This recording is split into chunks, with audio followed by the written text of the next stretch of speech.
അപ്പോൾ എത്ര ടോപ്പിക്കുകൾ നമ്മൾ കഴിഞ്ഞു. ഇപ്പോൾ രണ്ടാം ശ്ലോകത്തിൽ ഈ വിവേക ചൂടാമണിയിൽ പറയാൻ പോകുന്ന ടോപ്പിക്കുകളെ മുഴുവൻ കുറച്ച് പറഞ്ഞു. എപ്പോഴും ഓർമ്മയുണ്ടാവണം. അതുകൊണ്ട് ആ ശ്ലോകം ഹൃദിസ്ഥമാക്കി വെച്ചാൽ വളരെ നല്ലതാണ്. ശ്ലോകം ഓർമ്മിക്ക് മതിയിൽ അതിലെ പോയിന്റ് കളയിലും.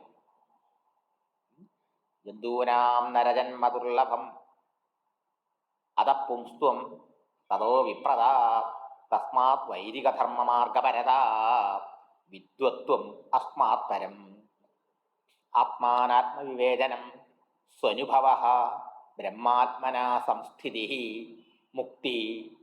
ഈ 9 ടോപ്പിക്കാണ് ഇതിൽ പറഞ്ഞേക്കുന്നത്. ശതകോടി ജന്മസുഹൃതൈ പുണ്യേർവിനാലഭ്യതേ. അതുകൊണ്ട് ഈ ശ്ലോകം വളരെ പ്രധാനപ്പെട്ടതാണ്. അപ്പോൾ ഇതിൽ വൈദികധർമ്മ മാർഗപരത പറഞ്ഞു.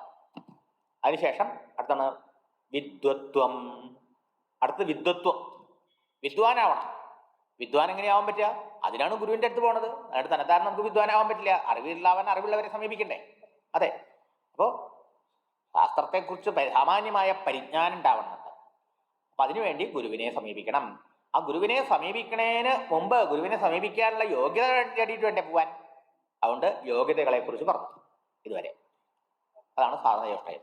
എന്നിട്ട് അതിൻ്റെ ഇടയിൽ പറഞ്ഞു ഗുരുവിനെ അടുത്ത് പോണേന് മുമ്പ് ഭക്തിയാണ് മുഖ്യം. ഭക്തി എന്താണ് എന്നും പറഞ്ഞു ഇവിടെ വേദാന്ത സാധനയിൽ. അടുത്ത് ഇനി ഗുരുപസക്തി. ഇതിനു വേണ്ടി എന്ത് ചെയ്യണം?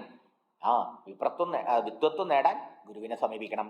അപ്പം ഈ 40 മുതൽ 32 മുതൽ 40 വരെയുള്ള ശ്ലോകങ്ങളിൽ ശരിക്കും ആചാര്യസ്വാമികളുടെ ഒരു എന്താ പറയുക, ഒരു നാടകീയമായ ആവിഷ്കാരമാണ്.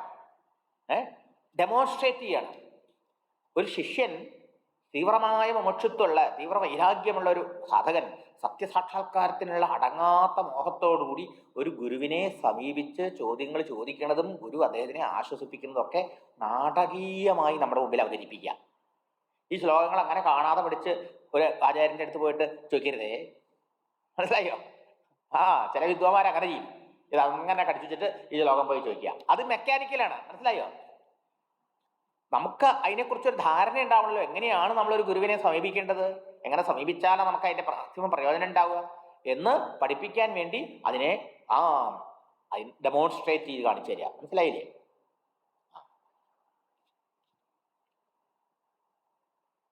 32ാമത്തെ ശ്ലോകം.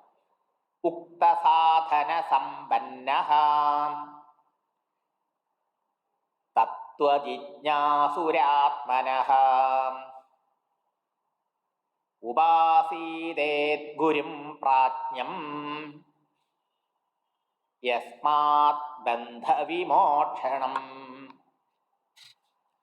ഉക്തസാധന സമ്പന്നഃ തത്വജിജ്ഞാസുരാത്മനഃ ഉപാസീതേത് ഗുരും പ്രാജ്ഞം യസ്മാത് ബന്ധവിമോക്ഷണം. ഉക്തസാധന സമ്പന്നഃ തത്വജിജ്ഞാസുഃ ആത്മനഃ ഉപാസീതേത് ഗുരും പ്രാജ്ഞം യസ്മാത് ബന്ധവിമോക്ഷണം. ഉക്തസാധന സമ്പന്നഃ. ഉക്തം ച പറയപ്പെട്ട. ഇതുവരെയുള്ള ശ്ലോകങ്ങളിൽ ഒരു സാധകൻ എന്തെല്ലാം ഗുണങ്ങളാണ് ഉണ്ടാവേണ്ടതെന്ന് പറഞ്ഞുവല്ലോ. സ്വാതന്ത്ര്യ, പ്രയം, ഭക്തി. അപ്പൊ ഉക്തസാധന സമ്പന്നഃ, ഈ പറയപ്പെട്ട മേൽപ്പറഞ്ഞ മുൻ ശ്ലോകങ്ങളിൽ പറഞ്ഞ സാധനകളൊക്കെ തികഞ്ഞ, സാധനകൾ തികഞ്ഞ വെച്ചാൽ ആ ഗുണങ്ങളൊക്കെ തികഞ്ഞ, ശിഷ്യയോഗ്യതകളൊക്കെ നേടിയ ഒരു സാധകൻ എന്ത് ചെയ്യണം? ആത്മനഃ തത്വജിജ്ഞാസു. അതാരാണ്? ആത്മാവിന്റെ തത്വത്തെ അറിയാൻ ആഗ്രഹിക്കുന്ന ആളാണ്. ആത്മസാക്ഷാത്കാരത്തെ ആഗ്രഹിക്കുന്ന ആള്. മനസ്സിലായോ? അപ്പൊ എന്താണ് ആത്മതത്വം? അവൾക്ക് അറിയില്ലേ? ഇപ്പോ ആ ആത്മതത്വത്തെ അറിയാനുള്ളതായ ഇച്ഛയുണ്ട് അവൾക്ക്. ആ ഇച്ഛയോടുകൂടി, ആഗ്രഹത്തോടുകൂടി ഗുരും ഉപാസീതേത്, ഗുരുവിനെ ഉപാസിക്കണം, ഉപസേവിക്കണം. ആരാണ് ഗുരു? എങ്ങനെയുള്ള ആളാണ് ഗുരു? പ്രാജ്ഞം ഗുരും, പ്രാജ്ഞനായ ഗുരുവിനെ സമീപിക്കണം. ആരാണ് പ്രാജ്ഞൻ? പ്രജ്ഞാനം ബ്രഹ്മ എന്നാണ് വേദം പറയുക. പ്രജ്ഞാനസ്വരൂപമായ ആ ബ്രഹ്മത്തിന് അനുഭൂതിയുള്ള ആളാണ് എന്ന് പറഞ്ഞാൽ ആത്മസാക്ഷാത്കാരം നേടിയ ആള്, ബ്രഹ്മാനുഭവം നേടിയ ആള്, ഈശ്വരാനുഭൂതിയിൽ വിരാജിച്ചു കൊണ്ടിരിക്കുന്ന ഒരു മഹാത്മാവിനെയാണ് സമീപിക്കേണ്ടത്. അയാള് ശാസ്ത്രങ്ങളൊക്കെ മനസ്സിലാക്കിയിട്ട ആളാവണം. മനസ്സിലായില്ലേ? വരും ശ്ലോകത്തിൽ അത് വിസ്തരിച്ച് പറയും. അപ്പോ അനുഭൂതി സമ്പന്നനായ ഒരു ഗുരുനാഥനെ ഉപാസീതേത്, ഉപസേവിക്കണം.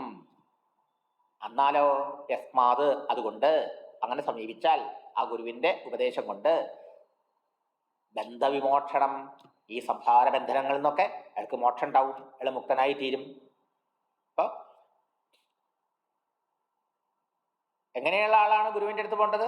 ഉക്തസാധന സമ്പന്ന, ഈ പറഞ്ഞ സാധന ചതുഷ്ടയ സമ്പന്നനായ ഒരാളാണ്. ഈ സാധന ചതുഷ്ടയ സമ്പത്തിയുള്ള ഒരാള് എന്ത് ചെയ്യണം? എപ്രകാരമുള്ള ഗുരുവിനെ സമീപിക്കണം? ആ ആത്മാനുഭൂതി രസികനായിട്ടുള്ള ഒരു ഗുരുവിനെ, അനുഭവിയായ ഗുരുവിനെ സമീപിക്കണം.